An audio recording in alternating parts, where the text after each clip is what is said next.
In the tennis world, everything revolves around Grand Slams. You can become the world #1, win multiple Masters tournaments, be a consistent feature in the top 10, but if you don't have that Grand Slam title winning run, a significant part of the tennis community simply disregards you. And because of that, I thought to myself, how many countries in the whole world can be proud of having their own Grand Slam champion? And the answer to that is a pretty good amount actually. So today I'm going to pick the greatest Grand Slam winner from every country that has a major title, and after that I'm going to make a combined list of all of those players to basically create my comprehensive tennis GOAT standings. If you still don't understand the premise, it will become very clear in the duration of the video. In 45th place, which basically means that this country has the weakest major title winning group, it's Bulgaria and it's represented by Manuela Maneeva. Going to be completely honest here, don't know anything about her, but she won mixed doubles in 1984, so she deserves to be on this list. Next up is Luis Horna, who comes from Peru. Luis had a respectable career, but nothing special in general. Doubles title win at the 2008 edition of the French Open was an obvious outlier, so the ranking is understandable. His partner in crime, Pablo Cuevas from Uruguay, follows him on the list. Same thing as with Horna, but his singles career was more memorable, so he ranks higher. In the 42nd place is New Zealand's Michael Venus. Michael has been a solid doubles player for quite some time now, reached the finals of Wimbledon in 2018, earned a bronze medal in Tokyo Olympics, but he only has one Grand Slam title to his name, so I can't rank him any higher. Finland's Harri Heliövaara takes 41st. Similarly to Venus, Harri has one doubles Grand Slam, but to add to that, he also has won a mixed doubles title in 2023. Small margins I guess, but that's the only way how to make these rankings work. Lyudmila Kichenok from Ukraine takes the next spot, same accomplishments as Heliövaara, but she's Ostapenko's doubles partner, so be happy that I didn't put her in the top 20 or something. Huge respect to Marcelo Arevalo from El Salvador for putting his country on the map with two Grand Slam titles in the doubles with two different partners. I genuinely haven't heard of any other player from El Salvador, so he gets a bump in the ranking for accomplishing great results coming from a country where tennis is definitely not rated in high regard. The Slovakian Daniela Hantuchova takes the 38th spot on this list. Throughout her career, she has been a very solid singles and doubles player, where she reached career high ranking of 5 in both. But the reason why she's higher than previous players on this list is because she has completed the career Grand Slam. Admittedly, it's in the mixed doubles, but still, it's a fun little tennis fact that I learned when I was making this video. In 37th is 6-time Grand Slam champion Katarina Srebotnik from Slovenia. 5 of her Grand Slams were won in the mixed doubles, but she was world #1 in doubles once upon a time, so I ranked her higher than Daniela because of that. Apparently, Raul Ramirez from Mexico was a great doubles player in 1970, so he's here I guess. For Colombia is a difficult one to choose from because both of these guys in contention were doubles partners. Cabal and Farah won Wimbledon and US Open in 2019, but Cabal won a mixed title in 2017. So I guess Juan Sebastián Cabal is the greatest Colombian player ever. For Netherlands there is a singles major title winner, Richard Krajicek, but I decided to go here with Jean-Julien Roger purely because of his longevity, and I mean he is a 4-time Grand Slam champion, so he's obviously no slouch. In 33rd is the Hungarian Timea Babo. She was a prolific doubles player, and there was a time when her pairing with Kristina Mladenovic was dominating women's doubles, so I have to pay respect where it's due. The most surprising country with a Grand Slam champion for me is the Bahamas. Like, I legit couldn't have named a player from Bahamas before today, but it turns out the GOAT, Mark Knowles, no relation to Beyonce, I think, is a 4-time Grand Slam champion. 1 in the mixed and 3 in the doubles. Mark was also the world #1 in doubles, so respect to him, and I hope everyone learned something new today because of the Bahamian Mark Knowles. Speaking of the countries that surprisingly have a Grand Slam champion, did you know that Zimbabwe has a 10-time Grand Slam champion in their history? You probably didn't, so let me introduce to you to Cara Black. She was solid in singles, great in doubles, where she was the world #1. In 30th we have everyone's favorite from Taiwan, is Shea Su Wei. Her unique playstyle has mesmerized everyone in the tennis world, but all of that is not just for show. She was and still is an outstanding player, and her 8 Grand Slam titles are a proof of that. At the age of 38, she is still going deep at the Grand Slams. As a matter of fact, she won 2 titles this year, so that's some very respectable longevity on display here. Next up is the lowest ranked singles Grand Slam champion, Johan Kriek, who comes from South Africa. Nothing much to say here apart from the fact that he's the only singles major champion in the history history of South Africa. Canadians are not that prolific at the Grand Slams. Of course, we remember the run from Bianca Andreescu at the 2019 edition of the US Open, and to this day she is still the only Canadian player ever to win a singles major title. And most of the time it would be enough to be the best player from that specific country, but there is a Canadian who goes by the name of Daniel Nestor, and he is a 12-time Grand Slam champion. During his 28-year-long playing career, he captured 95 titles in total, and to put that into perspective, that's only 4 less than Novak Djokovic has. This man was a demon playing in the Grand Slam finals at the age of 44, so this man deserves a lot of respect. Honestly, no idea who Andres Gomez is from Ecuador, but he won 1 singles title and 2 doubles Grand Slams in his time, so shout out to him. The Indian legend Leandro Paes was a doubles specialist, but he got a singles bronze in the Olympics, so it makes his resume look a bit better in comparison to other doubles players on the list, so he is the highest ranked doubles player here. France seems like such a great tennis country, but in reality they are pretty weak, with all due respect. A lot of doubles merchants come from here, so to spite them all, I'm going to pick one of the only 2 singles Grand Slam champions in the history of French tennis. I'm going to pick Marie Pierce as the greatest of all time from France. Kazakhstan's Elena Rybakina is up next, and it's very unfortunate that she has been suffering from too many health-related setbacks this year, but still, she is a Wimbledon champion. When she plays, she is a serious contender for the title, so I hope to see more of her in the future. Listen, I understand that some of you might disagree with me, but this is a homer pick, cause in 23rd it's Latvia's own Alona Ostapenko. I mean, she had one of the most memorable Grand Slam title runs when she won it in 2017 at the French Open. She walked so that players like Emma Raducanu and Bianca Andreescu could run. And to add to that, she is also a doubles Grand Slam champion, so respect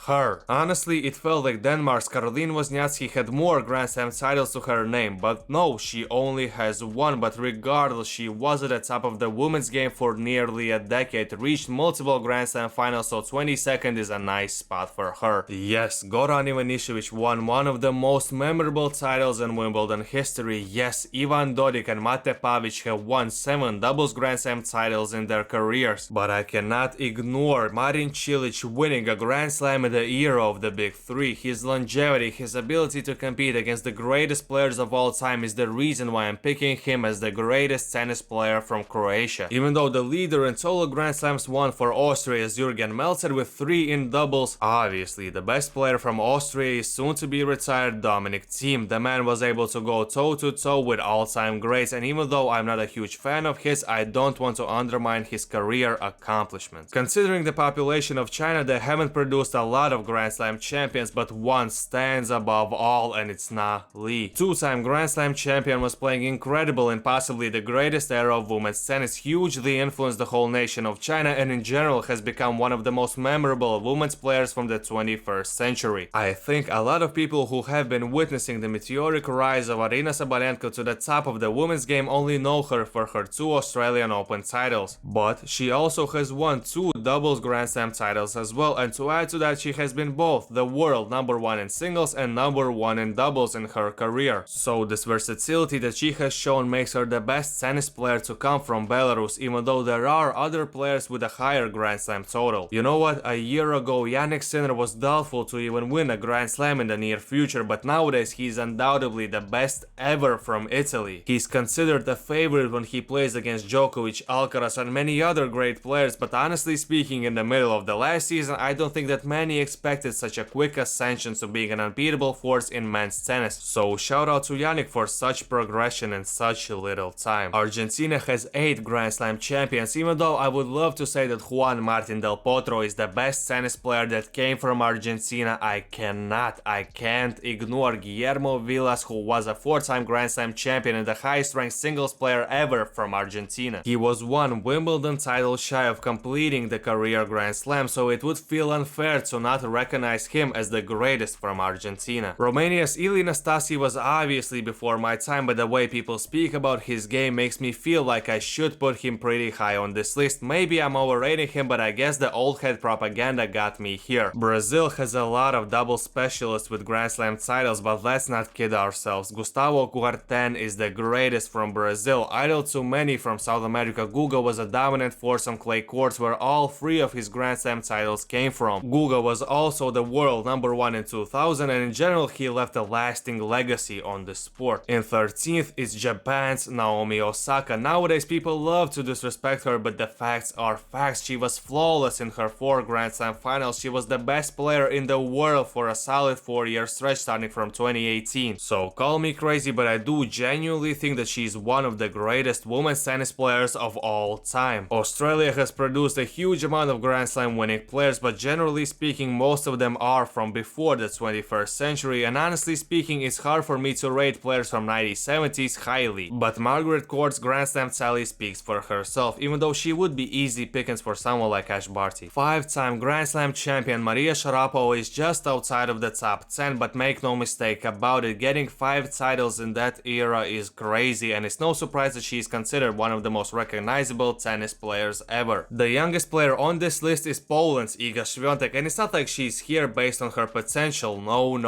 At the age of 23, she is already a 5-time Grand Slam champion. She's in the top 10 of players with the most weeks in the world, number 1. She holds the longest winning streak in the 21st century. If you are clueless, then you might say that she's awful on any surface that is not clay, but all of that gets disproven when you mention that she is the youngest woman ever to complete the Sunshine Double. So you can try to diminish her, but in order to do that, you basically have to just lie. Belgium has 2 absolutely incredible women leading the way in the Grand Slam count, Justine Henin with 7 and Kim Clijsters with 6. It might seem like a hard decision to pick the better one of the 2, but when you are separating greatness, you have to take details into account. And the details say that all of the Justine Henin's Grand Slams are in singles, and Justine won all 3 Grand Slam finals between her and Kim. So in my opinion, it is fair to consider Justine the greatest Belgian tennis player ever. UK's Andy Murray is in 8th. Like, what is there to say that hasn't been said about him? This man gave his all to tennis. The fact that there even was a Big 4, considering how superhuman the Big 3 seemed at times, is just an incredible achievement in itself. But to add to that, he won 3 Grand Slam titles, with 2 of those Wimbledon wins being some of the most feel-good moments in recent tennis history. I mean, for Czechia it's very easy to pick. The greatest player of all time is Martina Navratilova. 18 singles Grand Slam titles, 31 in doubles and 10 in mixed. That's just insane. There is not much to add here. Sweden's Bjorn Borg was obviously way before my time, but the numbers simply don't lie. The stories told about his limited playing days were special, considering the man retired at the age of 26 because essentially he got bored of beating everybody. His accomplishments are unbelievable, and that is why he's in the 6th spot on this list. When you think about Germany, it might seem like it would be hard to pick the greatest player from this country, but then you think harder and understand that there is this lady, Steffi Graf, who accomplished the single most incredible feat in the history of tennis by completing the Golden Slam in a single year. And then your decision becomes easy, so she deserves to be recognized as one of the all-time greats no matter the gender. Well,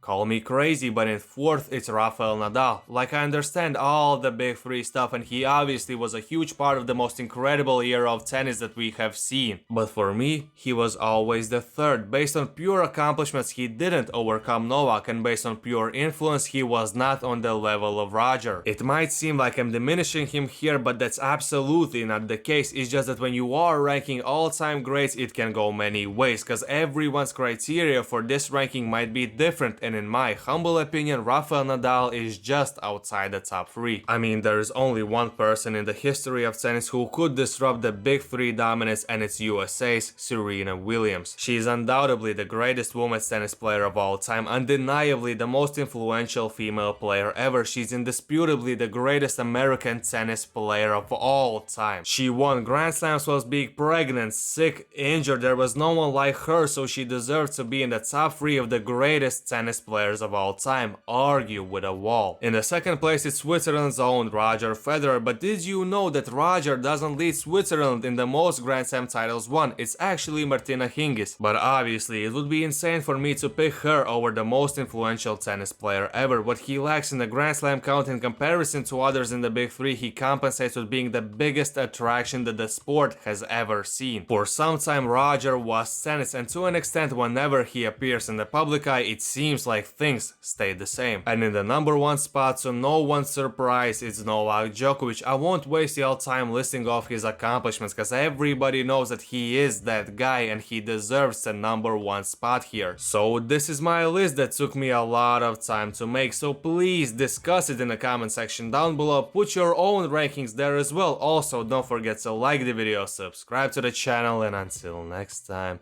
take it easy, my friend.